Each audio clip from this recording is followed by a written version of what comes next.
मंगलम भगवान वीरो मंगलम गौतमो प्रभु मंगलम स्थूलिभद्राद्यः जैन धर्मोस्तु मंगलम जैन धर्मोस्तु मंगलम। सद्गुरु के श्री चरणों में वंदना। जिज्ञासु भाइयों बहनों, ऑस्टिन जैन संघ में आज तीसरा दिन, तीसरा प्रवचन, और आज जो हमने सीरीज प्रारंभ की है, श्रृंखला, उसका लास्ट स्टेप। पहले दिन हमने बात की अशुभ से निवृत्ति, कल हमने बात की शुभ में प्रवृत्ति। We need to avoid or withdraw ourselves from all the negative forces. Number one, we have to involve ourselves on the positive activity. Number two, and today we will discuss how to experience which is pure, permanent, and always with us. So today's topic is how to realize which we have within us. ये तीन सूत्र according to Jain धर्म साधना के ये तीन सूत्र है। जो भी व्यक्ति आत्मज्ञान प्राप्त करना चाहता है उसे इन तीनों प्रक्रिया से गुजरना जरूरी है। Whoever wants to realize who I am, they have to move all these three steps: withdrawal from negative force, involve for positivity, and experience for what we are. तो आज हम तीसरे मुद्दे पर बात करेंगे। तीसरा मुद्दा जो है आज का, वो मुद्दा है एक्सपीरियंस का। तो एक्सपीरियंस का मुद्दा है, इसलिए बोलने का नहीं है। एक्सपीरियंस जो होता है, जैसे ही उसको बोला जाता है वैसे ही वो डाइल्यूट हो जाता है। एक्सपीरियंस का मतलब ही है जो करने की चीज है, बोलने की नहीं है। और फिर भी मुझे बोलना है 1.5 घंटे तक, तकलीफ वही है। अनुभूति को अभिव्यक्ति देना बहुत मुश्किल है। इशारा किया जा सकता है, लेकिन इशारा इशारा ही है। जिस और इशारा किया जाता है उसकी बात नहीं है। जब कोई माँ अपने बच्चे को चंद्रमा दिखाने के लिए अंगुली करती है तो वो अंगुली से इशारा किया जाता है। बच्चा ज्यादा अंगुली को देखता है, चंद्रमा को नहीं देखता है। इसलिए आप भी वही करेंगे। मैं जो बताऊंगा उसी पर अटक जाओगे। जिसके लिए बता रहा हूं शायद वहां तक हम नहीं पहुंच पाते हैं। तो अनुभूति का विषय है, और अनुभूति का विषय है इसलिए जो अनुभव करता है वही बता सकता है। जिसको अनुभव ही नहीं है, अभिव्यक्ति की तो बात बहुत दूर की है। मैंने पिछले करीब, ऐसे तो मैं करीब 35-40 साल से मैं दीक्षित हूँ, बराबर है। घर छोड़ दिया लगभग when I was 16 years old, मैं जब 16 साल का था तब छोड़ दिया और उसके बाद में धीरे धीरे गुरु के सानिध्य में साधना करते गए। एक स्थिति ऐसी आती है कि उस साधना में भी कहीं हम स्टक हो जाते हैं, अटक जाते हैं, कोई ना कोई चीज पकड़ लेती है। तो मुझे भी ऐसा महसूस हुआ कि एक जर्नी मैंने की साधना की, लेकिन बाद में मुझे लगा कि मैं कहीं अटक गया, ग्रोथ नहीं हो रहा है। इसलिए फिर मैंने ग्रुपिज्म को छोड़ दिया, संप्रदाय को छोड़ दिया। फिर मैं सब ऑर्गेनाइजेशन से बाहर निकल गया और व्यक्तिगत रूप से फिर मैं साधना करने लगा। और वो भी मैं करीब 20 साल हो गए राजकोट से एडमिट होते हुए इंडिपेंडेंटली। कोई ग्रुपिज्म नहीं, कोई संप्रदाय नहीं, कोई किसी को फॉलो नहीं करना। और उसके बाद में पिछले 2 साल से मुझे रियलाइज हुआ कि ये भी पर्याप्त नहीं है, इसमें भी कहीं कुछ प्रमाद होता है, कमी रह जाती है। तो पिछले 1.5-2 सालों से मैंने संकल्प किया कि हर महीने अंतिम 10 दिन मौन रखने का। जब तक आप प्लान नहीं करते हैं तब तक आपका दिमाग आपको बहाना बनाते रहता है। फिर कर लेंगे, बस ये प्रोजेक्ट हो जाए बाद में कर लेंगे, ये प्रोजेक्ट पूरा हो जाए बाद में कर लेंगे। फिर प्रोजेक्ट पूरे होते नहीं है और साधना कभी चालू होती नहीं। तो मैंने फिर प्रण किया कि हर महीने के अंतिम 10 दिन मैं राजकोट से कहीं बाहर चला जाऊंगा। जब बाहर निकल गए तो कोई उपाधि नहीं, कोई जिम्मेदारी नहीं। और करीब 3 स्थान अभी तक मैंने चुने हैं। पहले नर्मदा किनारे मैंने साधना की, बड़ौदा के पास में जहाँ नर्मदा किनारा है वहाँ पर अच्छे वाइब्रेशन है, तो वहाँ मैंने साधना की। हर महीने के 10 दिन में जो क्रम बना, फिर 10 दिन में मैं बवाड़िया में रहा। वहाँ पर रामबाई माँ का आश्रम है और कृपाणु देव का आश्रम है। 10 दिन में वहाँ रहा साधना की। और अब भी यहाँ आने के पहले मैं 10 दिन रमण महर्षि आश्रम तिरुनमलई, वहां पर रमण महर्षि के आश्रम में 10 दिन मौन साधना करके आया। और जब ये भी साधना कर रहा था तो जो अनुभूतियां होती थी मैं लिखता था, क्योंकि अनुभूतियों को कहीं ना कहीं पकड़ के रखना जरूरी है, नहीं तो अनुभूतियां फिर चली जाती है। इसलिए ऐसे भी मुझे लिखने की आदत है, तो मैं जो भी मुझे फीलिंग होता था पूरे दिन भर साधना के बाद तो रात को लिख के सोता था। तो उसमें से मुझे जो आत्मा की अनुभूति के बारे में कुछ अनुभूतियां हुई वो मैं आज आपके सामने जो भी मेरा समय मैं शेयर करूंगा। और जैन धर्म में ये जो आत्मा की अनुभूति जिसका मेन पर्पस है, मूल लक्ष्य जैन धर्म का ये है आत्मज्ञान। उसमें हम कहां चुके, कहां हम भटक गए, वो भी मैं इशारा करूंगा। तो और मैं चाहता हूं कि मैं आधे घंटे में पूरा कर पाऊं, ताकि आधा घंटा हम डिस्कशन करें।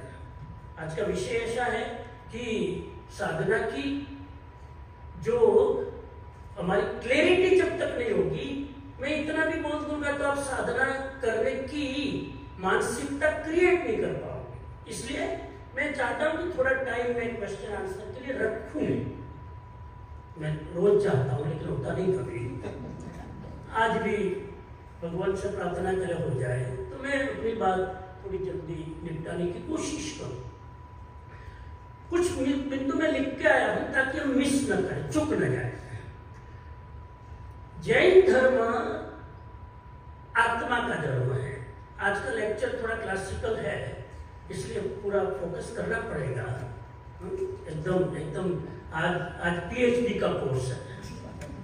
इसलिए आज थोड़ा फोकस करना पड़ेगा। बाकी आज आज आज एंटरटेनमेंट नहीं होगा, आज पूरा फोकस करना पड़ेगा। जैन धर्म आत्मा का धर्म है, पहली बात। और आत्मज्ञान जैन धर्म का लक्ष्य है।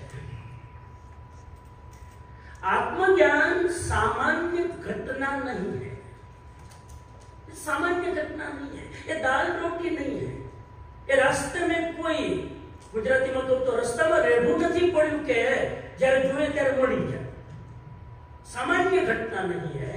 उसके लिए जन्मों जन्मों की साधना की आवश्यकता होती है। मैं ब्रीफ ही सेंटेंस इसलिए लिखा है ताकि एलोबरेट करने की जरूरत ना हो।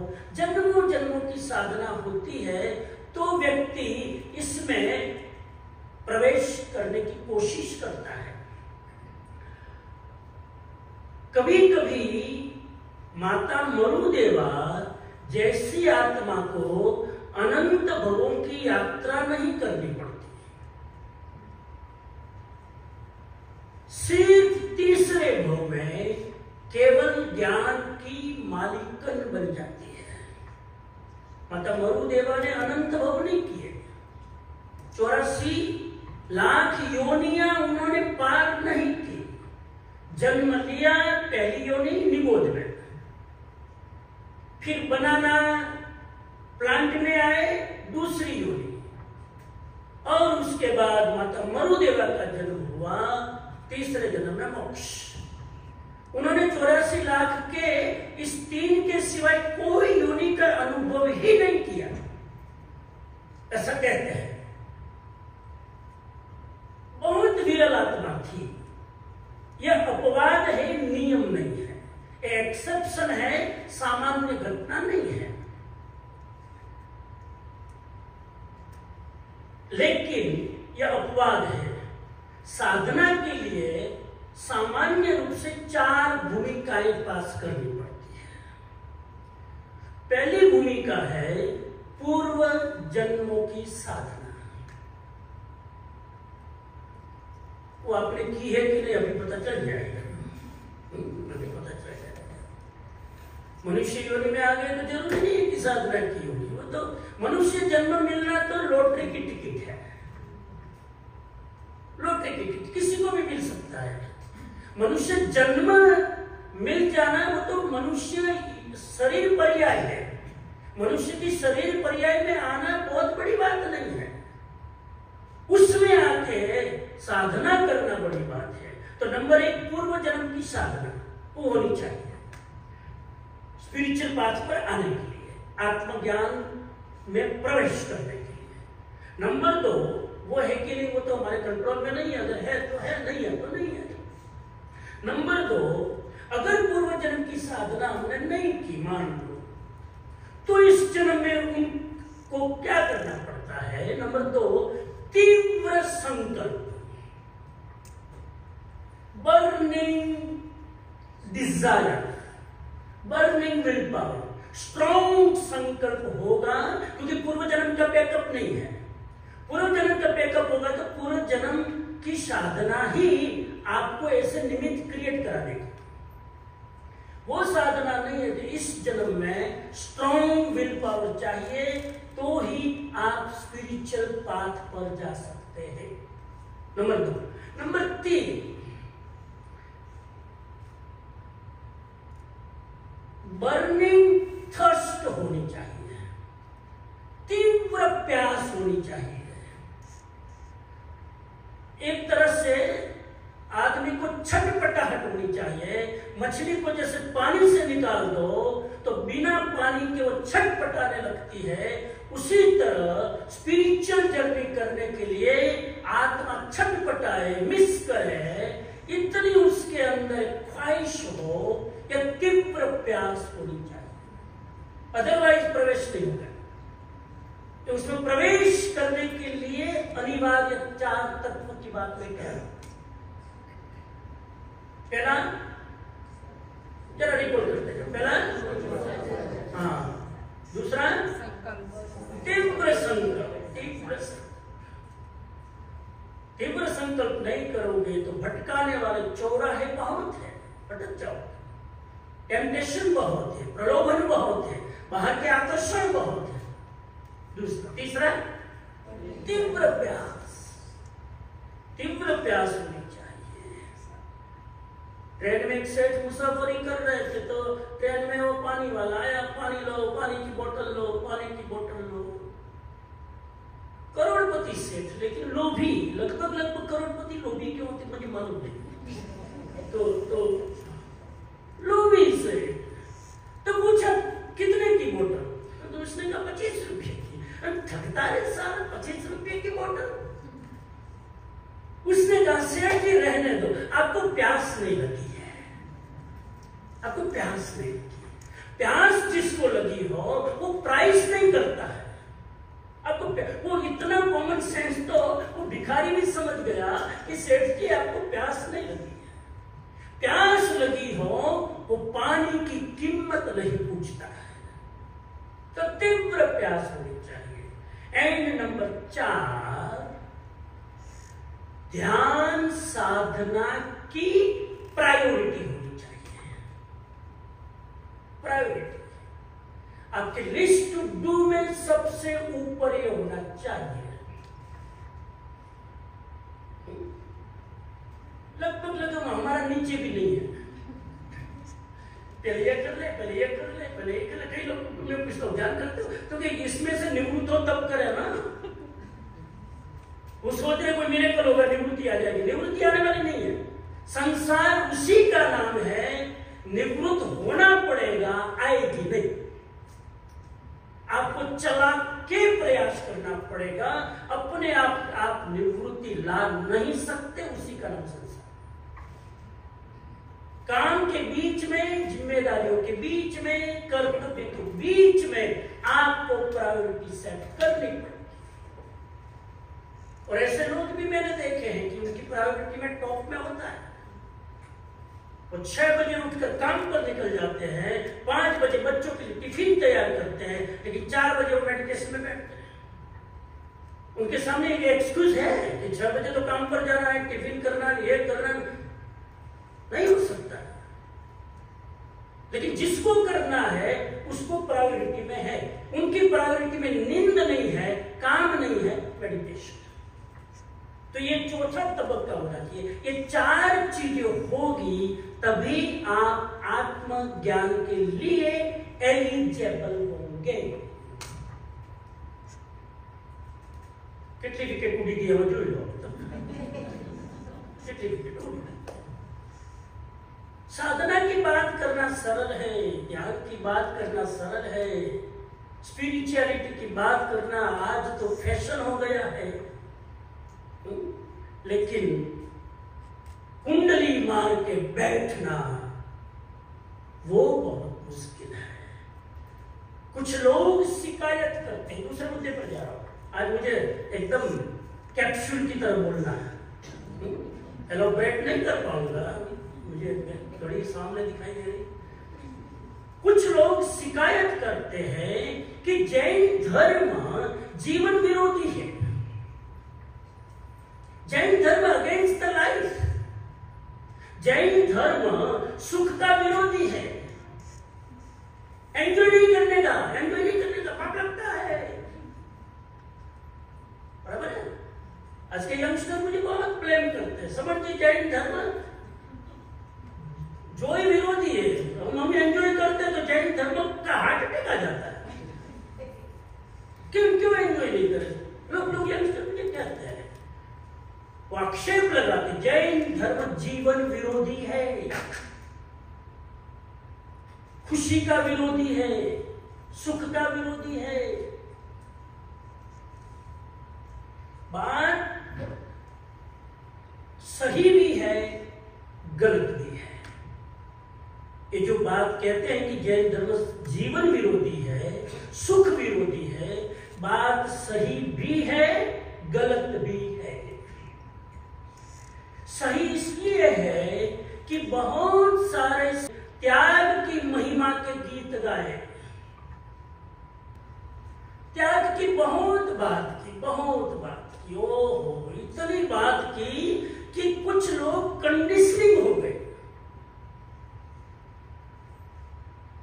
ये वही लोग हैं जो कहते हैं प्रवचनों में संसार बोलो, संसार कैसा है?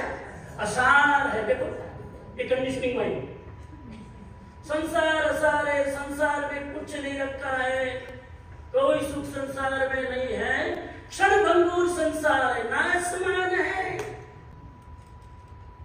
और एक पूरी पीढ़ी उनको सुनने वाली इतनी सुन सुन के ज्ञानी हो गई, वो अपने पूरे परिवार को उसी तरह ट्रेन करती है। रहते संसार में, खाते हैं पीते हैं और उसी संसार को गालियां देते हैं। ये वही लोग हैं। ये कौन लोग उपदेश देते हैं? ये वही लोग हैं जिन्होंने मोक्ष के लिए त्याग का मार्ग अपनाया।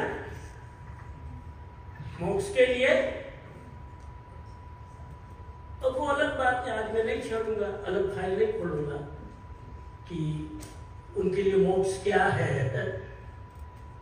जैसे वॉलमार्ट में गए, कोई चीज लेके आए, वैसे त्याग किया और मोक्ष लेके आ गए। उनके लिए ऐसा है कि त्याग किया, मोक्ष ले लिया, ऐसा नहीं है। तो उन्होंने, उन साधुओं ने, सो कॉल्ड मंक्स ने मोक्ष के लिए त्याग का मार्ग अपनाया, लेकिन उन्हें आत्मा की गहराई में जाना था, उसकी जगह धर्म की क्रियाओं में उलझ गए। कहां पर प्रॉब्लम आई?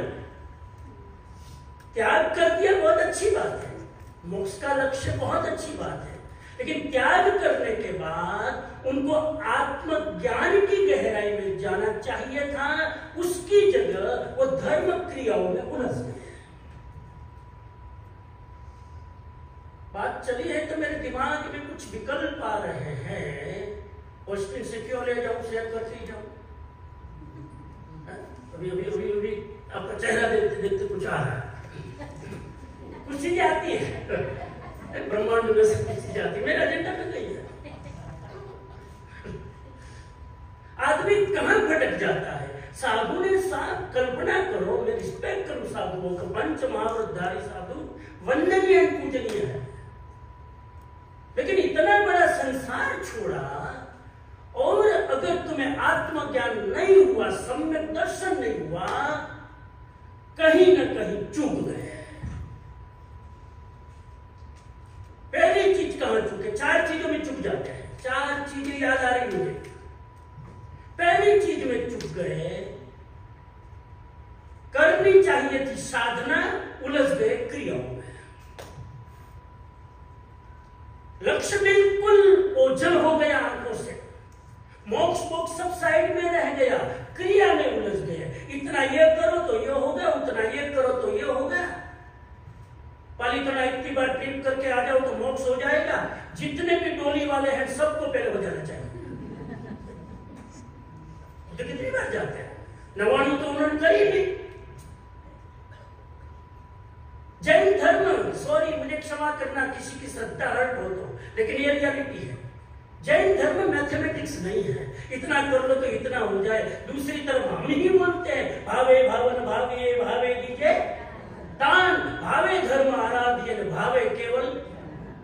एक तरफ ये बोलते हैं, दूसरी तरफ कहते आटलू करत आटलू થાય આટલું કર। વાણિયા પાસે ધર્મ આવી ગયો ને એટલે આટલું કરત આટલું થાય, એમાં ગણિત નું ભૂસી ગયું।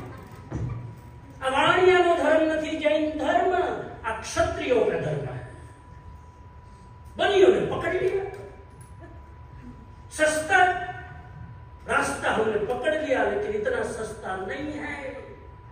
तो पहली चीज में, और जो साधु संत क्रियाओं में उलझ जाएंगे, क्रिया बुरी है मैं नहीं कह रहा हूं, फिर ध्यान रखना मेरी बात को सेंसिटिवली मत पकड़ना। गए काम से, जिम्मेदारी तुम्हारी, मैं बोलता हूं उसके लिए मैं जिम्मेदार हूं, लेकिन आप जो समझते हो उसके लिए आप जिम्मेदार हो।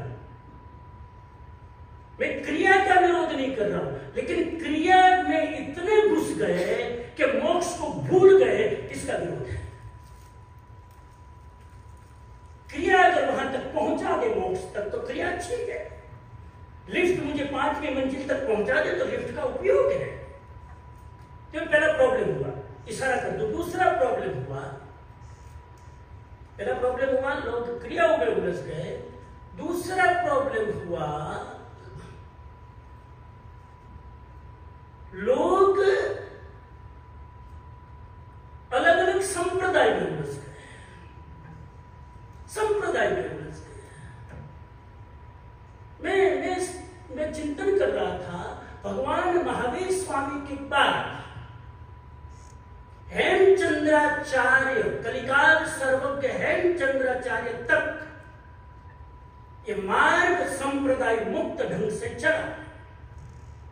इतिहास की स्टडी करना, लेकिन हेमचंद्राचार्य के बाद में अपने ही जीन शासन में संप्रदायवाद हावी होने लगा। ये तेरा, ये मेरा, ये पंथी, ये पंथी, ये गच्छ, ये मत, कितने गच्छ साए एक जैन धर्म में आज की तारीख में, कितने गच्छ, गच्छ यानी सेक्ट, संप्रदाय, और एक दूसरे संप्रदाय महावीर को मानने वाले आपस में एक दूसरे को हाथ नहीं जोड़ते हैं। वो तो मिथ्या दृष्टि है, हम समझ हरेक आदमी हम तो समझ मिथ्या दृष्टि को हाथ जोड़ना पाप है, और वो अपने आप को सर्टिफाइज कर दिया कि हम तो सम्यक दृष्टि है, वो सब मिथ्या दृष्टि, हम उसको हाथ नहीं जोड़ते। संप्रदायवाद इतना हावी हुआ, उसके कारण नास्तिकता को जन्म मिला। ये दुनिया ज्यादा एथियस्ट हुई है, वो नास्तिक लोगों के कारण नहीं, सो कॉल्ड रिलीजियस लोगों के कारण ही बहुत लोग धर्म से दूर गए। संप्रदायवाद हावी हो गया। आज तो इतने संप्रदाय है साहब, वो मैं शुरू करूं दर्द होता है।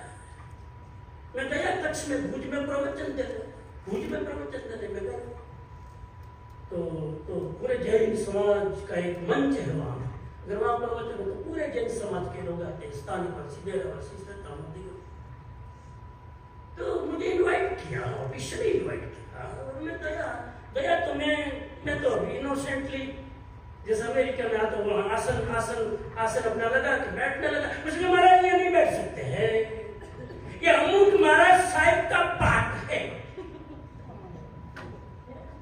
ये पाठ जो है वो अमुक महाराज साहिब का है, उनकी निश्राय का है, वो पाठ भी महाराज साहिब का, जिसे सब परिग्रह छोड़ दिया। मैं तो मैं महाराज साहब से मिल लूं ना, दर्शन, तो यानी मुंबई है, मुंबई जाना पड़ेगा परमिशन लेने, में बैठूं कि नहीं। सारी घटना मेरे सबकॉन्शियस से निकल नहीं रही, क्योंकि मैं एकदम नया था, मेरी 20 साल 22 साल उम्र थी। मुझे पार्ट में बैठने नहीं दिया। मुझे तो कोई फर्क नहीं पड़ता है, मैं तो ऊपर इसलिए बैठता हूँ कि आप सबका मैं दर्शन कर सकूं, आप लोग मुझे दिखाई दे कि आप सुन रहे हैं कि नहीं, नींद तो नहीं ले रहे हैं, इसीलिए ताकि मैं तो नीचे बैठ कर बोलूं, मुझे क्या फर्क पड़ता है, ऊंचे बैठने से तो ऊंचा थोड़ा हो जाता है, मुझे नहीं बैठने देता। इतना संप्रदायवाद। आज भी मैं विदेशों में कहीं जाता हूं, दूसरी कंट्री में, और मैसेज देते पूछते कौन से ग्रुप के हैं, कौन से ग्रुप के हैं, पहले बताओ कौन से ग्रुप के हैं, फिर हम प्रोग्राम का तय करें। ग्रुपिज्म पहले हिंदुस्तान में था, अब पूरी दुनिया में है। ग्रुपिज्म आदमी को आत्मज्ञान से दूर रखता है। किसी एक ग्रुप को फॉलो करने में प्रॉब्लम नहीं है, ध्यान रखना भी, जैसे क्रिया करने में प्रॉब्लम नहीं है, एक ग्रुप को फॉलो करने में प्रॉब्लम नहीं है, लेकिन फिर ग्रुप आगे आ जाए, साधना पीछे हो जाए, वहां प्रॉब्लम है। फिर ग्रुप के लिए ही हम सब एक्टिविटी करें, वहां ध्यान और अध्यात्म की कोई बात ना हो, वहां विरोध है। हेमचंद्राचार्य तक बराबर चला, उसके बाद ग्रुपिज्म आया। ग्रुप का लक्ष्य होना चाहिए, साधक आत्मज्ञानी बने। ग्रुप का लक्ष्य ग्रुप बढ़ाना नहीं होना चाहिए, संख्या बढ़ाना नहीं होना चाहिए। यह लक्ष्य होता है तो वो लक्ष्य चूक जाते हैं। कहता हूं मैं कि लक्ष्य होना चाहिए प्रकाश प्राप्त करना, प्रभाव प्राप्त करना नहीं होना चाहिए। महावीर स्वामी का तो प्रभाव, भक्तावर सूत्र पढ़ना, महावीर स्वामी का तो प्रभाव खुद देवता लोग करते थे। महावीर स्वामी के लिए रत्नजड़ित सिंहासन की व्यवस्था कौन करते थे? देवता करते थे, सारे लोग देवता करते थे। लेकिन महावीर स्वामी का रोल था, मेरे शिष्य जिन्होंने श्रद्धा से मेरी शरण ग्रहण की है, उसमें से आत्मज्ञान कितनों को मैं कराने में निमित्त बन सकता। महावीर स्वामी हिले नहीं लक्ष्य से, लेकिन यह होता है इसीलिए कि साधना शुरू करने के लिए बहुत पवित्र भाव से ग्रुप से जुड़ते हैं। वो जुड़ने के बाद ज्ञान साइड में रह जाता है, मोह हावी हो जाता है, उसके कारण फिर साधना गौण हो जाती है और ग्रुप के प्रभाव को महिमा मंडित करना मुख्य हो जाता है। यहां से कन्वर्टिज्म आता है, फिर लोग कन्वर्ट करते हैं, बदलने की कोशिश करते हैं, अपना ग्रुप बढ़ाने की कोशिश। बहुत खतरा है। आप मेरे हो, बार बार मुझे रिमाइंड कराते हैं 31 साल से आ रहा हूं, 31 साल से आ रहा हूं। वो तो ये बोल रहे, लेकिन मैं ये सोच रहा हूं कि 31 साल से आ रहा हूं तो मेरी जिम्मेदारी ज्यादा बढ़ रही है। 31 साल में एक दो को तो आत्मज्ञान होना ही चाहिए ना। क्यों नहीं होता है? ये कारण है। मैं चाहता था 31 साल से मैं अमेरिका में घूम रहा हूं, एक्टिवली हजारों शिष्य बना सकता था, लेकिन मुझे अंदर से कोई न कोई पता नहीं आवाज आती है, ये क्राइम मत करना, ये क्राइम मत करना, और बचता रहा। हेमचंद्राचार्य जी, कभी पढ़ना हेमचंद्राचार्य जी। हेमचंद्राचार्य जी इतने समर्थ थे, वो चाहते तो अपना पूरा नया संप्रदाय खड़ा कर सकते थे। उस जमाने में उनको फॉलो करने वाले लोग हेमचंद्राचार्य को भगवान मानते थे, इसीलिए उनको विरुद्ध दिया गया कलिकाल सर्वज्ञ हेमचंद्राचार्य। ये विरुद्ध ऐसे नहीं आया, लेकिन साहब उस साधु की निष्प्रियता उतनी थी कि कोई स्तवन भी लिखते थे तो उसके स्तवन में अपना नाम कहीं नहीं लिखते थे। हेमचंद्राचार्य का नाम उनके साहित्य में आप तो कभी पढ़ोगे नहीं। कोई भी उस जमाने में जो जितने भी आचार्य हुए ना, कहीं भी अपने नाम को छुपाया। कहीं नाम में आगे करूंगा तो मैं महावीर की आसाधना करूंगा, नाम छिपाया। और बहुत सारे लोग हेमचंद्राचार्य और हरिभद्र सूरी के समय में आत्मज्ञानी बने, सम्यक दृष्टि बने। ये उनका रोल था। तो यहां तक चला, फिर उसके बाद में सब प्रॉब्लम शुरू हुई। मैं थोड़ा कहां जर्नी हो रही, मैं जितना भी मेरा शब्द शेयर कर रहा हूं, उसके बाद में हर संप्रदाय में फिर धूल जमती है, फिर मिलन गंदा होता है, फिर कोई ज्ञानी आता है और उसको क्लीन करता है, फिर गंदी आती है, ये चलता रहता है। क्योंकि पंचमाला बैठ गया ना, उसके बाद में आए अब इस परंपरा में और बहुत आचार्य आए, सिद्धेश्वर दिवाकर आए, बहुत प्रखंड ज्ञानी सब। सिद्धकर दिवाकर, अब जिन्होंने बहुत कम नाम सुना है, आचार्य सिद्ध सेन, जितने नाम ले रहा हूं जन्म से कोई जैन नहीं थे, ब्राह्मण थे। और सिद्ध सेन दिवाकर ने अपनी तर्क शक्ति से जैन धर्म की जबरदस्त प्रभावना की। यूं करते करते करते करते अंत में मैं सीधा समय घड़ी देख के आता हूं नीचे है, वो परंपरा में सबसे अभी लेटेस्ट में है। उधर बहुत आए, उधर जैनों की बात नहीं कर रहा हूं, लेकिन अभी जैन की करूं तो उसके बाद में उसी क्रम में कृपालुदेव आए, श्रीमद राजचंद्र जी। आत्मसिद्धि में आप देखते हो कितना उन्होंने व्यथा के साथ में कहां कहां उस समय प्रॉब्लम थी, वो सब उन्होंने गुजराती गाथाओं में प्रकट किया। कोई क्रिया जड़ थई रहा शुष्क ज्ञानमा कोई माने मार्ग मोक्ष न, उन्होंने तो स्पष्ट कह दिया ये गलत हुआ, मोक्ष मार्ग नहीं है। बहुत हलुकर्मी होता है तब ऐसी सचोट बात कर सकता है। उस समय ये बात करना क्या मतलब, विरोध को मुफ्त में मोड़ लेना। धुरंधर मठ और गच्छ लेके बैठे थे, उनके सामने ये बात कहना, पंडित लोग थे उनके सामने ये बात कहना, लेकिन क्यों छाती ठोक के किया। मैं कोई पंथ में नहीं हूं, मैं कोई कच्छ में नहीं हूं, क्या और बोलो नहीं, पहले किस में नहीं हूं वो इंपॉर्टेंट है, कहां हूं वो इंपॉर्टेंट नहीं है। मैं कोई मत में नहीं हूं, मत में नहीं हूं, गच्छ में नहीं हूं, पंथ में नहीं हूं, मैं आत्मा में हूं, मैं यहां हूं। कोई पूछे आपका संप्रदाय, बस मैं आत्मा में हूं और कुछ नहीं है। काफी अशुद्धियां उन्होंने हटाई मीरपुर से और लोगों को आगाह किया कि आओ रास्ते पर, रास्ता आप जो कर रहे हो गलत है। उसके बाद में फिर आगे धीरे धीरे धूल जमती गई, फिर संप्रदाय आया, फिर ग्रुपिज्म आया, फिर धीरे धीरे दंगा सभी में। मैं फिर और नाम नहीं लूंगा, फिर और उसमें विकृति आती गई। कृपालुदेव कहीं साइड में रह गए और व्यक्तिगत पूजा है। व्यक्तिगत पूजा बहुत बड़ा बंधन है आत्मज्ञान में।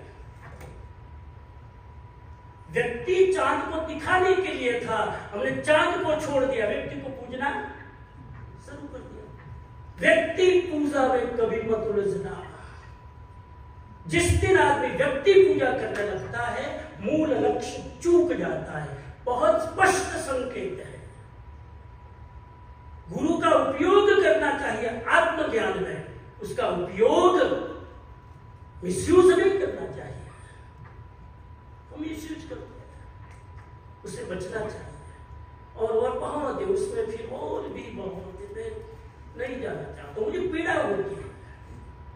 निकले थे तो लक्ष्य स्पष्ट था, लेकिन मोह कर्म बीच बीच में आता है। जैन धर्म ने तो बहुत लिखा है, मैं बोल भी नहीं सकता। व्यक्ति पूजा महामोहनीय कर्म बंध का कारण है।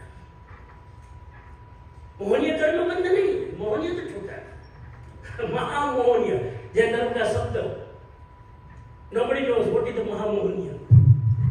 मोहनीय कर्म को तो आदमी चाहे तो तोड़ सकता है, महामोहनीय कर्म नहीं तोड़ सकता। धर्म को प्रभाव के लिए मिसयूज करना महामोहनीय। लक्षण बताओ। We use the religion not for enlightenment but for personal agenda, that is the महामोह। बचने की कोशिश कर। मैं पहले से ही, पता नहीं मेरा दिमाग पहले से ही तूफानी रहा। मैं पहले से ही संप्रदाय का, मैंने आचार्य तुलसी का ग्रुप छोड़ दिया, खुले बोल रहा हूँ। और स्वच्छंदता का तो सवाल ही नहीं। मैंने कहा गुरुजी मैं अटक गया हूँ, यह साधना नहीं हो रही है, मैं अटक गया हूँ, मेरी बेचैनी हो रही है, संप्रदायवाद मेरे पर हावी हो रहा है। आज मैं उनके आशीर्वाद से कर रहा हूँ, बहुत आनंद है, बहुत आनंद। जर्नी का आनंद है। पहुंचेंगे नहीं पहुंचेंगे उसकी कोई चिंता नहीं है, इस जर्नी का आनंद है। आपसे भी मैं विनती करूं, ध्यान करके ये मत सोचना स्वामी जी 20 साल से कर रहा हूं कुछ नहीं मिला, तो मैं कहता हूं मुझे भी नहीं मिला। तुमको मिले तो जरा अप्रोच करना, मुझे चाहिए। मुझे भी कुछ नहीं मिला, मुझे कुछ चाहिए भी नहीं। जर्नी ही मेरे लिए अचीवमेंट है। बड़ा आनंद है। मैं 10 दिन रहा, मैं बता नहीं सकता हूँ। लिखा है मैंने वायरल किया है सोशल मीडिया में, रोज अनुभव में लिखता था। रमन महर्षि के आश्रम गजब महावीर के बाद, कृपालु देव के बाद, कृपालु देव ने कई लोगों को सम्यक दर्शन डिस्कवर कर दिया। उसके बाद में इधर देखो रमण महर्षि ने साहब हजारों लोगों को सम्यक दृष्टि बनाया। खुद रमण महर्षि सम्यक दृष्टि है। मैंने एक दिन लेक्चर आपको दिया था यार, नॉन जैन भी सम्यक दृष्टि हो सकता है कि नहीं? कोई आपत्ति नहीं है। रमण महर्षि सम्यक दृष्टि है। अंतिम समय में 4 स्टेज का कैंसर, शरीर में कीड़े पड़े हैं और वो कहते हैं, डॉक्टर कहते हैं कि मुझे दर्द हो रहा है, आपकी ये ट्रीटमेंट करते हुए उसने कहा कर तू चिंता नहीं कर। पूछते थे रोते हुए उनके शिष्य थे डॉक्टर कि भगवान आपको पीड़ा नहीं होती है बेटा, जैसे तू पीड़ा को देख रहा है ना वैसे मैं भी मेरी पीड़ा को देख रहा हूं। इस सम्यक दृष्टि दी से शरीर को अलग देखते थे और उन्हीं के सानिध्य में हजारों लोग, जहां कहीं इतिहास में नाम भी नहीं है, आत्मज्ञानी। एक दो का नाम ये लिख के आया हूं। एक तो मुजी नाम सुने? मुजी बाबा आत्मज्ञानी साहब। रमण महर्षि तो एआई के जमाने में पैदा नहीं हुए थे, नहीं तो आधी दुनिया અત્યારે केवल गानी થઈ जाती। रमण महर्षि तो एआई के जमाने में नहीं थे ना, लेकिन मुजी के फॉलोअर्स कितने चेक करना। ऑनलाइन मुजी के फॉलोअर्स कितने करोड़ों हैं और वो उनके शिष्य रमण महर्षि के। जब शिष्य इतना पावरफुल है साहब, गुरु की क्या बात करें। आत्मज्ञान से नीचे कुछ नहीं चाहिए। और साहब मैं रमण महर्षि के आश्रम में गया, सबसे बड़ी चीज साधना तो मैंने जो की सो की, लेकिन मैं जो इंप्रेस हुआ वो इससे कि वहां कौन आता है, कोई कौन जाता है, कोई डेटाबेस नहीं, कोई एजेंडा नहीं, किसी का नाम नहीं, किसी का लिखना नहीं, आके चुपचाप ध्यान करके चले जाओ। किसी को मालूम नहीं है कि राजकोट थी, एक कोई भटकता स्वरूप प्रज्ञा जी पहुंची गया, कोई रिपोर्ट। मुझे अच्छा लगा। मैंने इनको किसी को पढ़ी नहीं कि मेरा नाम लिखे, रिपोर्ट रखे, बार बार मुझे हरमेडन न्यूज़ पर भेजे, मैसेज भेजे कि निष्प्रिय, इसको कहते निष्प्रिय। और ऐसे मेरे जैसे तो मैं तो कुछ नहीं, हजारों लोग वहां आके। अब कभी जाना, विदेश के लोग, जापानीज आते हैं, कोरियन आते हैं, चाइनीज आते हैं और बैठ जाते हैं ध्यान में। मैंने एक आदमी को पूछा, मैंने कहा तुमको समझ में आता है क्या? और समझना तो कुछ है ही नहीं, क्योंकि वहां तो मौन है, silence, no lecture allowed, no talking allowed. 10 दिन मेरा घर में पूछता तो एकला गया था, मान लो बे लई जाओ શું કરવા તે તો ચૂપ જ રહેવાનું છે ને, 2 હોય કે 5 હોય રૂમમાં શું ફરક પડે, તો એ જ કરવાનું। और मैं आपको अंगत मानता हूं, से कहता हूं, कुछ जगह बहुत पुरुषार्थ करके ध्यान लगाना पड़ता है, लेकिन कुछ और ऐसी होती है वहां सिर्फ बैठने से ध्यान लगता है। उसमें एक रमण महर्षि का आश्रम, बैठने मात्र से ध्यान लगता है। वहां बैठ जाओ, वाइब्रेशन इतने इको वाले हैं, अब बैठ जाओ। विदेशी लोग आप देखो साहब, अब हमारे जैसे इंडियन लोगों की मेंटालिटी, गुजराती लोगों की अपनी मेंटालिटी, अर्धो पोणो कलाक आंख खोली जो तो पेलो કેટલો સ્ટીલ બેઠો છે, सॉरी मुझे क्षमा करना, अर्धो पोणो कलाक સુધી આપણી ક્ષમતા હતી આમ બરાબર, પછી આમ જોઈને સાલા બેઠા નથી બેઠો આ ઘોડિયાર કે આવડતું નથી, આ રમણ મહર્ષિ કોણ છે ખબર નથી ને, એકદમ આમ ટ્રાન્સ, ગજબ સાબ ગજબ।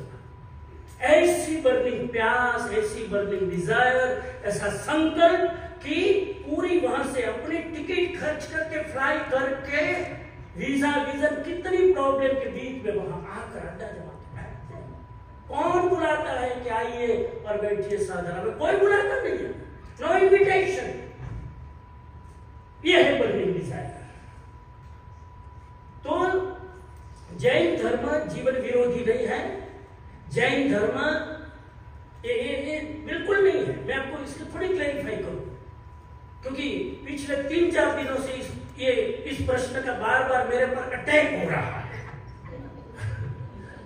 जहाँ मुझे मुझे बार बार पूछा जा रहा है, ये जैन धर्म में ये नहीं करना, ये नहीं करना। There is no hope. There is no hope for tomorrow. There is no dream. ये त्यागो, ये त्यागो, ये त्यागो। There is no drive. तुम्हारी साथ रही ना तो अंग्रेजी शब्द पकड़ लिया क्योंकि तुम्हें मैंने आवाज शब्द वापरो ना। There is no drive. हम मूव कैसे करें? पहले जैसी पढ़े तो बोली माया छेन मोह नाम छेन छेन तो શું કરવાનું?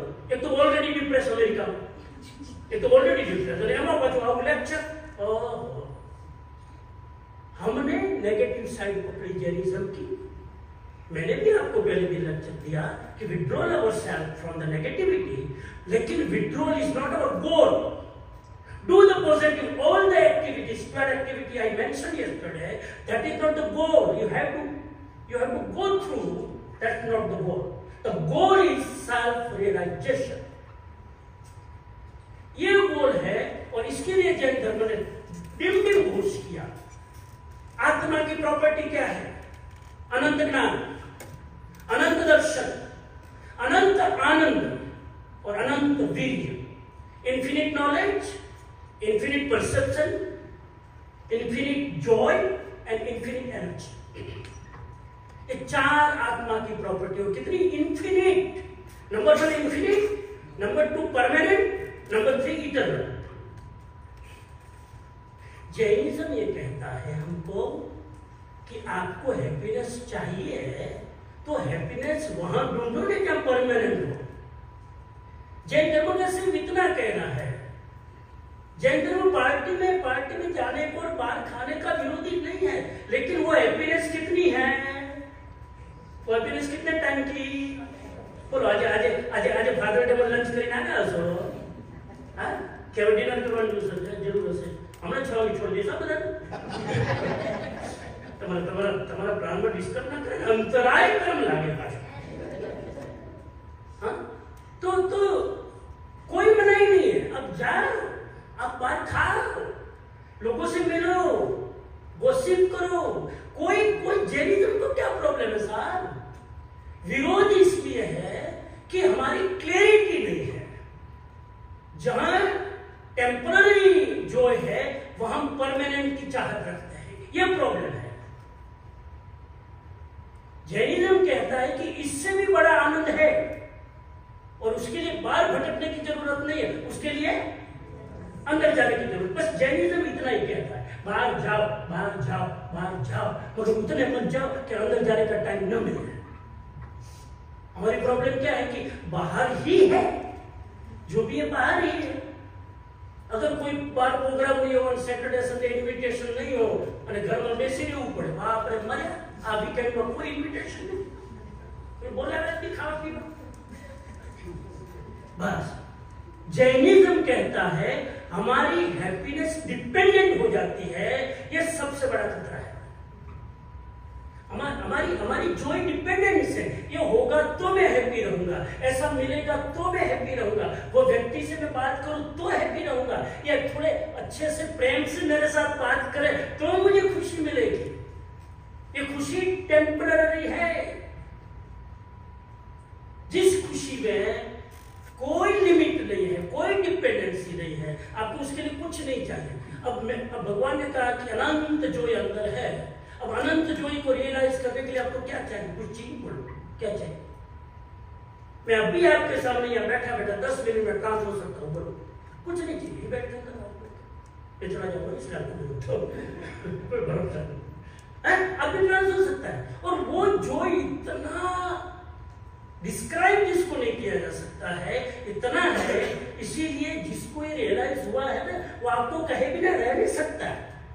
बाकी विरोधी नहीं है। आज से क्लियर कर लो, बाहर जाने में, एंजॉय करने में इसमें कोई विरोध नहीं है। इतना ध्यान रखते हुए करो कि परमानेंट नहीं है। इतना ध्यान रख के करो कि जिसके कारण हैप्पीनेस मिल रही है ना, कल वो बदल सकता है, और वो बदल जाए तो डिप्रेस मत होना। अधिकतर ये होता है, जिस व्यक्ति से हैप्पीनेस मिलती है वही व्यक्ति मेरे लिए डिप्रेशन का निमित्त बन जाता है। सीधा चले तो मैं हैप्पी बन जाऊंगा, तो जरा सा मेरे से टेढ़ा मेढ़ा चलेगा तो मैं डिप्रेस हो जाऊंगा। क्योंकि मैंने ये मान रखा है कि उसी के कारण मुझे सुख मिलता है, उसी के कारण मुझे दुख मिलता है। सम्यक दर्शन कहता है न उससे सुख मिलता है न उससे दुख मिलता है। क्लियर? थोड़ी क्लैरिटी हुई, थोड़ी क्लैरिटी हुई। अठवाडिये 2 बार जाओ, खा जाओ। मैं ओपनली करूं, कोई प्रॉब्लम ही नहीं है। एंजॉय करो लाइफ, लेकिन इस भाव से एंजॉय करो कि ये एंजॉयमेंट क्षणिक है, बस। और जिसको अनुभव हो जाता है वो कहते हैं कि परमानेंट है, तो आ मेरे पास, बैठ इधर। इसलिए उनको करुणा है, वो आपको खींच के बिठाने की कोशिश करते हैं। आप अनाड़ी नहीं, बैठ जाओ, मत जाओ। ये उसका विरोध है। पहली बात यह है, महावीर स्वामी की साधना क्या है? अब आत्मज्ञान की जब शुद्ध की अनुभूति करनी है तो महावीर का मार्ग क्या है मैं आपको बता दूं। પછી મારી પાછળ કોઈ પડતા નહીં, કઈ દો પછી હું છૂટો તમે છૂટા। महावीर का मार्ग है, हम रोज सूत्रों में बोलते हैं, सूत्र रट लिए लेकिन उस मार्ग पर साधना के लिए चले नहीं। महावीर का मार्ग है ठाणेणम, मौनेणम, जानेणम, अपाणम, मोक्षिकामी। बोलो आप बदल याद से कि जो हमारा कल मैंने बोला બધું યાદ છે? ठाणेणम, मौनेणम, जानेणम, अपाणम। आ साधना महावीर की है। ठाणेणम बड़ा लवास ठाणेणम यानी स्थिर बैठना, ध्यान की शुरुआत का मंगल प्रवेश, बैठ गए। फिजिकली स्थिर रहना, हिलना नहीं। ऑर्डर दो अपनी बॉडी को, 10 मिनट मर जाऊंगा तो भी हिलूंगा नहीं। मन नहीं लगे, मन भटकने दो। किसने कहा मन को मारना है? जाने दो, दुनिया भटकने दो, हिलना नहीं। खाने ना।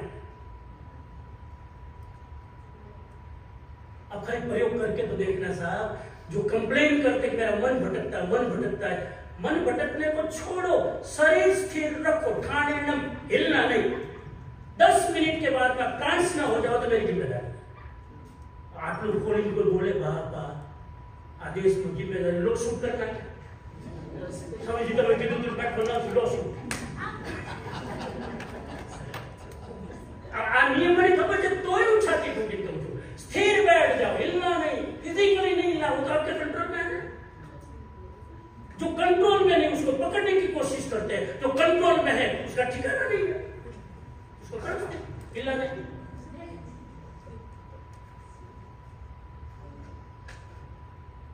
बस 10 मिनट में सामने लाइट आने लगती है। इतना सिंपल कौन बताएगा?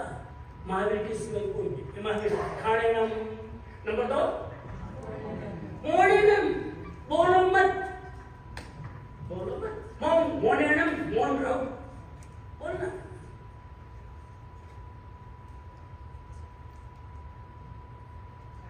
साहब नशा ऐसा चढ़ेगा आंख खोलने का मन नहीं होगा। जो ऐसा एक बार टच हो जाएगा ना, आंख खोलने का मन नहीं होगा। रमन महर्षि भी इसीलिए बैठते हैं, आंख खोलने का मन हो तब तो आंख खुलती जाएगी। आंख खोलना चाहते हैं, मन नहीं होता है। और उस आश्रम में एक जगह एक मेन हॉल है, बड़ा मेन हॉल है, जहाँ 3000 लोग बैठ सकते हैं, तो बड़ा हॉल है। और बाकी जगह रमन महर्षि जिस कमरे में साधना करते थे वो सब कमरे ओपन है। वहाँ उनका केवल एक पिक्चर रखा हुआ है, उसके नीचे बैठ जाओ, कोई टीचिंग नहीं, कोई उपदेश नहीं, कोई लेक्चर नहीं, कोई इंस्ट्रक्शन नहीं, वहाँ बैठ जाओ अपनी मर्जी से ध्यान कर लो। सुबह ब्रेकफास्ट वही मिलेगा, लंच वही मिलेगा, डिनर वही मिलेगा। आप अपने उसके चौके में टाइम पर चले जाओ, खाना खा लो, फिर बैठ जाओ, कोई उपाय नहीं। अंदर रहने की व्यवस्था नहीं है। बाहर कहीं भी बहुत सारी, जैसे पालिताना में धर्मशाला है, इसमें आजू बाजू में बहुत दूसरे छोटे मोटे आश्रम है, बुक कर लो। वहां अंदर पहले थी व्यवस्था, अभी बंद कर रखी है ताकि वाइब्रेशन डिस्टर्ब ना हो। अंदर सिर्फ ध्यान के लिए। नंबर 3 ठाणेणम। ये 2 चीजें भगवान महावीर कहते हैं, ठाणेणम और मौनेणम आ जाएगी तो तीसरी चीज झाणेणम, यानी ध्यान में उतर जाओ। ये 2 चीजें हो गई, उसके बाद तो ध्यान में उतर ही गए। और इन 3 चीजों तो हो गया काय मुक्ति, वचन मुक्ति, मनोमुक्ति, इन तीन के सिवाय अपाणम मोशिरामी, मेरी आत्मा को इन तीन के लिए मैं समर्पित करता हूं। I dedicated myself for steadiness of the body, silence of the vocal cord, silence of the speech, and monanam ध्यान for the mind। इसके सिवाय मैं अपने आप को सरेंडर कर देता हूं। कर लो, आप बैठो, देखो क्यों नहीं लगता है ध्यान। हम रॉन्ग मेथड यूज करते हैं। ये महावीर स्वामी की मेथड है, और उसके बाद बहुत सारी मेथड होती है, उसमें अभी नहीं जाता हूं। यह शुरू करो, मैं बता देता हूं, फिर फाफे मारोगे। गुजराती शब्द है फाफे मारोगे। मैं बता देता हूं, अगर ये तीन की साधना शुरू करोगे ना, बाकी की साधना अंदर से कोई गाइड करेगा।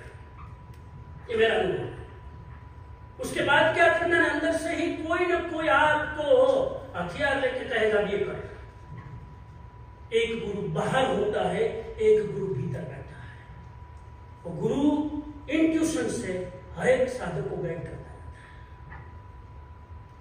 वो बताएगा अगला रास्ता। मैं जैसे ध्यान में जाता हूँ तो एक स्टेप के बाद लगता है कि पूरा हो रहा है, तो तुरंत दूसरा प्रकाश आ जाता है। तो ये रमण महर्षि के वहां जो मेरे जब मैं 10 दिन रहा, जाने लगा, उस समय मैंने 1-2 साधकों से बात की, तो मैंने कहा कि आप क्या करते हो, कुछ अनुभूति होती है? तो उसने कहा कि वो उन्होंने मुझे जो चीज बताई, एक तो अंग्रेज लोग ओरिजिनली तो पूरा समझते भी नहीं, डाइल्यूट हो जाता लैंग्वेज के कारण, फिर भी उन्होंने मुझे जो कहा ना, गजब की चीज बताई। उन्होंने कहा कि समण जी, हम जब ध्यान में बैठते हैं, यहाँ आते हैं, तो पहले तो हमने रमण महर्षि के बारे में थोड़ी स्टडी कर रखी है। उनका मैसेज क्या है? वो ये कहते हैं कि भाई अपनी बॉडी सेपरेट है, आप बॉडी नहीं हो, आप बॉडी से अलग कुछ हो। नाम वो नहीं देते, नाम वो नहीं देते, नाम आपको खोजना है, वही साधना है। इसलिए उनकी साधना का सूत्र है हु एम आई। वो जवाब नहीं देते हैं, आप बॉडी नहीं हो, क्या हो, अंदर जाके पूछो हु एम आई। तो वो कहते हैं कि बॉडी को छोड़ देते हैं, हम मानते हैं अंदर से कन्विंसिंग है बॉडी में नहीं हूं। अब मैं बैठ जाता हूं, बॉडी नहीं हूं तो मैं क्या हूं? जो विचार आ रहा है कौन कर रहा है? जो विकल्प आ रहा है, अनुभव विकल्प से घबरा रहे कौन कर रहा है? सीधा उस पर जाओ, कौन कर रहा है?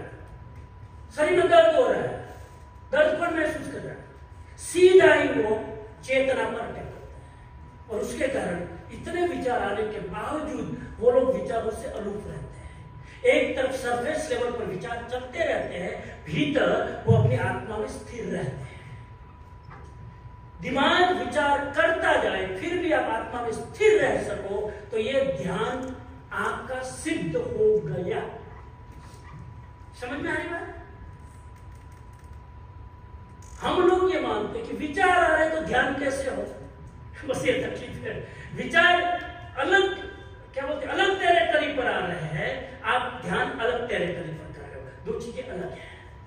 वो चीज वहां हो रही है, आप यहां हो, वो चीज आपको इसको डिस्टर्ब नहीं कर रही है। ये वेद ज्ञान है। जिसे भीतर खोजना चाहिए उसे हम बाहर खोजते हैं। जिसे भीतर का अनुभव नहीं हुआ है वे बाहर में आनंद को ढूंढते रहते हैं। बाहर क्षणिक है, परतंत्र है, तृप्ति नहीं है, अतृप्ति बढ़ती है। बाहर का विरोध नहीं है।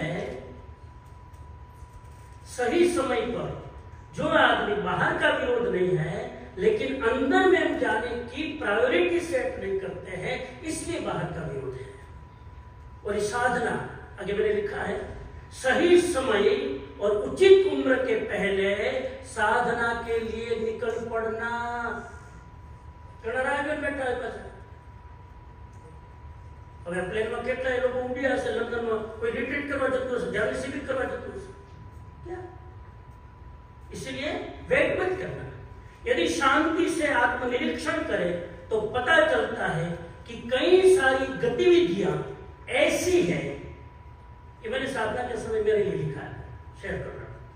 यदि शांति से आत्मनिरीक्षण करे तो पता चलता है कि कई सारी गतिविधियां ऐसी है जिनका कोई अर्थ या उद्देश्य नहीं है।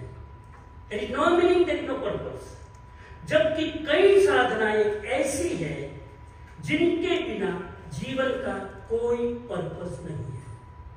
कुछ साधना है, वो नहीं करो तो जीवन आप टाइम पास कर रहे हो।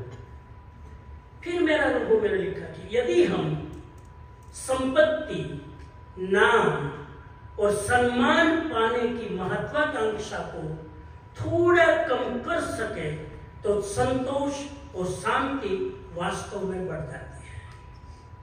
अगर ये हम कंट्रोल कर ले तीन चीजों को, संपत्ति, नाम, सम्मान की आकांक्षा, एम्बिशंस कम कर दे तो कंटेंटमेंट एंड पीस आदमी रियलाइज कर सकता है। इस अत्यंत संक्षिप्त जीवन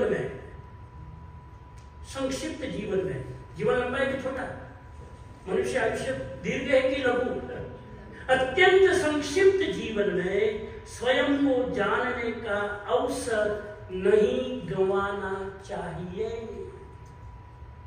एकांत में रहने से आत्मनिरीक्षण, मौन, ध्यान सरल हो जाता है। मेरा अनुभव कि आदमी जब एकांत में रहता है ना तो फिर मौन करना सरल हो जाता है, ध्यान करना सरल हो जाता है।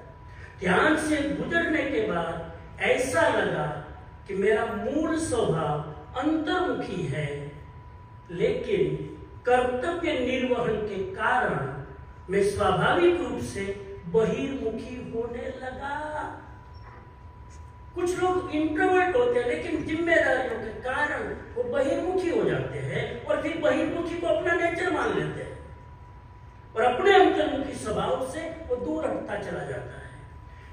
जिनका स्वभाव अंतर्मुखी होता है उन्हें एकांत, मौन, ध्यान अच्छा लगता है। ऐसे लोग भीड़ से दूर रहना पसंद करते हैं, कम बोलने की प्रवृत्ति रखते हैं और अपनी मस्ती में डूबे रहते हैं। मनुष्य को अपने मूल स्वभाव को पहचानना सीखना चाहिए। बहिर्मुखी व्यक्ति मैनेजमेंट में कुशल हो सकता है, यह शक्ति का मार्ग है। अंतर्मुखी मार्ग शांति का है। शक्ति के मार्ग में अहंकार बढ़ता है, संघर्ष होता है, टकराहट होती है, जबकि शांति के मार्ग पर नम्रता, स्वीकृति की भावना पनपने लगती है। आज का ज्यादातर दुनिया का मार्ग बहिर्मुखता की प्रधानता वाला है। अहंकार, शक्ति प्रवृत्ति, प्रतिस्पर्धा, राग द्वेष इसकी प्रकृति बन जाती है।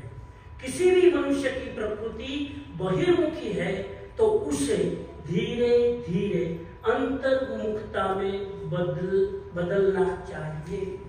कई लोग कहते हैं कि हम तो एक्सट्रोवर्ट हैं।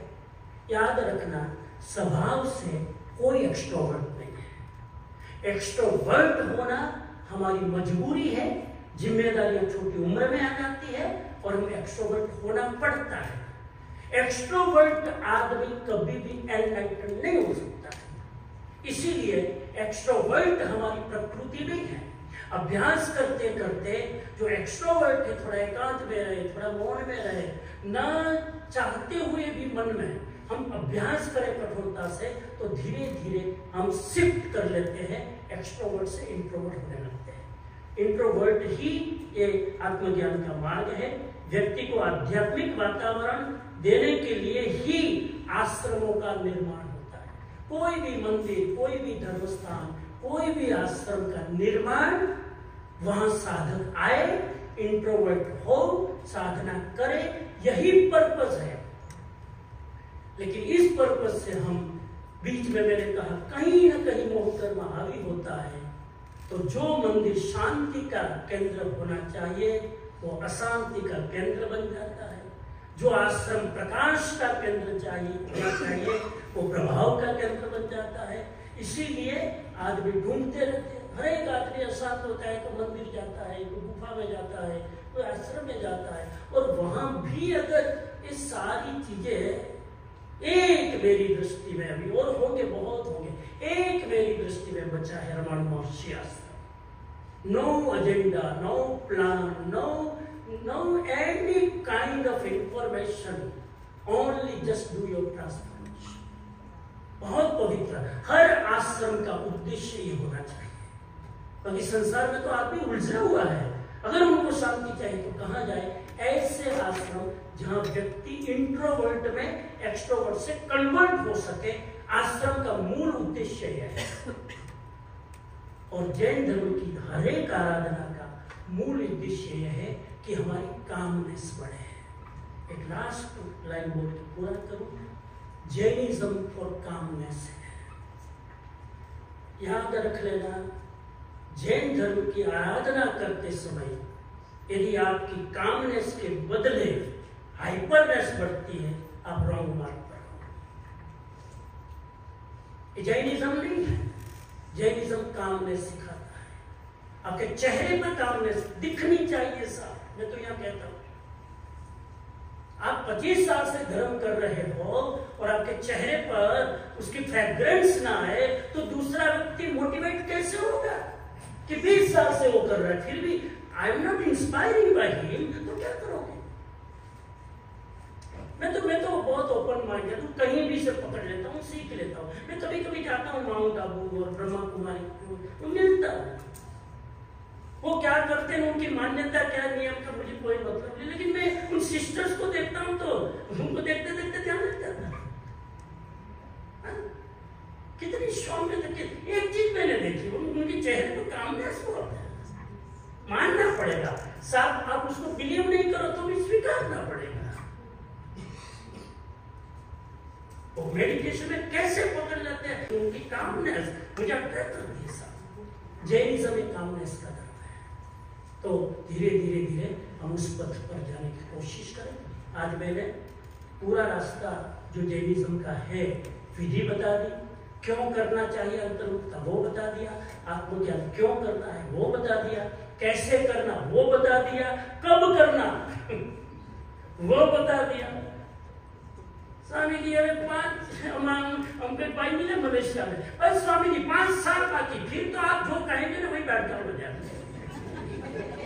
जैसे उनको लगता है कि मैंने समर जी को इंस्पायर कर दिया। समर जी इतनी टेढ़ी खीर है, इंस्पायर नहीं होते हैं। मैंने कहा तुम भी ध्यान रखना, ये माइंड बड़ी गेम खेलता है, तुम्हारा माइंड तुम्हारे साथ गेम खेलता है। 5 साल बस ये हो जाए फिर मैं निवृत्त। मैंने कहा ध्यान रखा, निवृत्त नहीं हो पाओगे, 5 साल बिगड़ेगा। करो तुम 5 साल के बाद में फिर कहते बच्चों की शादी कर दी, वो तो एजेंडा भी नहीं करो अब शादी। उसके बाद फ्री नहीं, उसके बाद बेबी सिटिंग ग्रैंड चिल्ड्रन की करो, वो छोड़ेगा नहीं संसार। जब तक आप नहीं निकलोगे वो छोड़ेगा नहीं। भगवान बुद्ध हर एक भिक्षु को रात्रि में सोने जाते थे, तब भगवान बुद्ध एक सेंटेंस बोलते थे, भिक्षुओं अब अपना अंतिम कर्तव्य करके सो जाओ। ये बड़ा मुझे प्रिय वाक्य लगता है।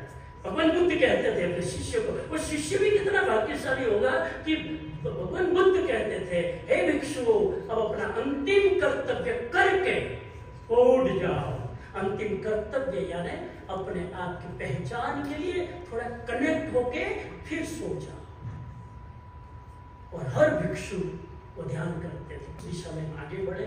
आज मुझे लगता है कि मैंने जो भी मेरा अनुभव था क्लियर बता दिया है। अब नहीं करो तो जिम्मेदारी आपकी। ऑस्टिन वाले भाग्यशाली है, ऑस्टिन वाले रियली भाग्यशाली है कि ये सुनने को मौका मिलता है और दूसरी बात समझ में आता है। बाकी ये चीज समझ में आए भूल जाओ, ये समझ में आता है इसका मतलब है कहीं ना कहीं किसी गुरु के पास तो जरूर बैठे है। अभी समझ में नहीं आता है ये चीज, कन्विंसिंग बुद्धि से भी कन्विंस हो जाए तो आपके चेहरे से स्माइलिंग हो रहा है, तो मुझे फील हो रहा है कि एटलीस्ट यू अंडरस्टैंड। ये अंडरस्टैंड करने के लिए भी कितनी पुण्य की भूमिका चाहिए, तो वो आपके पास है। खूब साधना में आगे बढ़े। मैं हमेशा उन आत्माओं को नमस्कार करता हूँ कि जिनके निमित्त से कितने लोग सम्यक दृष्टि बने, कितने लोग आत्मज्ञानी बने। मेरे लिए वो इम्पोर्टेंट है, बाकी कोई इम्पोर्टेंट नहीं है। उस दिशा में हम आगे बढ़े। ऑस्टिन जैन संघ का मैं आभारी हूँ, क्योंकि ऐसे सुनने वाले मिलते हैं तो ऐसे विषय पर हम बात कर सकते हैं। बाकी ऐसे विषय को छेड़ना भी कई लोगों को लगता है कि समझ लो हमारा जरा क्योंकि ग्रुप में वो नाम तो समझ सका है। પણ અહીંયા જેટલા લોકો બેઠા છે આમાંથી કેટલા લોકો પહેલી વાર આવી રહ્યા છે? મને છાતી ડૂબી કે स्वामी जी फर्स्ट टाइम।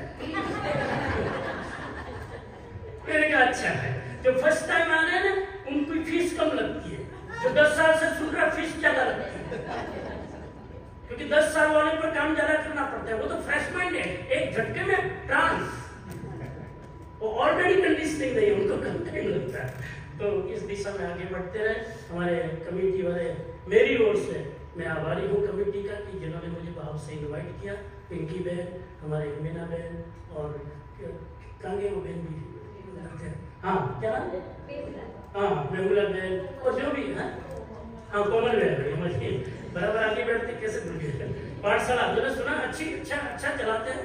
यहाँ पर सबसे मुश्किल काम है बच्चों की क्लास चलाना, और उसमें वो सक्सेसफुल है। अच्छा, इतनी संख्या उन्होंने बढ़ा दी, इतने बच्चे आ गए। तो आई एम वेरी हैप्पी कि बच्चों का काम करना सबसे कठिन है, और इन्होंने इस तरह से एक इंस्पायर किया है बच्चों को कि क्लासरूम कंफर्टेबल क्लासरूम। और हम आपका सबका सहयोग चाहिए। अगली बार आऊंगा, 5-7 क्लासरूम नए होने चाहिए। यस, आपको थोड़ा इधर उधर होगा तो हम कॉम्प्रोमाइज कर लेंगे। बच्चों की एक्टिविटी के लिए नो कॉम्प्रोमाइज, वो फ्यूचर है साहब। इतना बढ़िया जैन समाज बनाया, आने वाले 10 साल के बाद कौन संभालेगा? वही तो संभालेंगे। इसलिए बच्चों की एक्टिविटी के लिए मैं कोमल को अभिनंदन करता हूँ कि करते रहो, और अधिक। एक घर खाली नहीं होना चाहिए, घर का हर बच्चा पाठशाला में आए, ऐसा एक अभियान चलाकर हम इनको जैनिज्म की ओर आकर्षित कर सकते।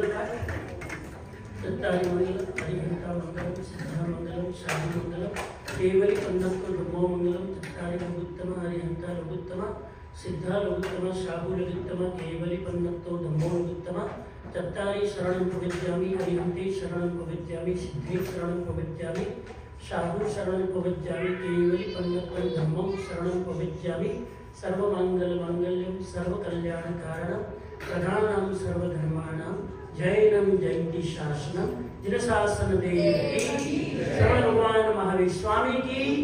आज के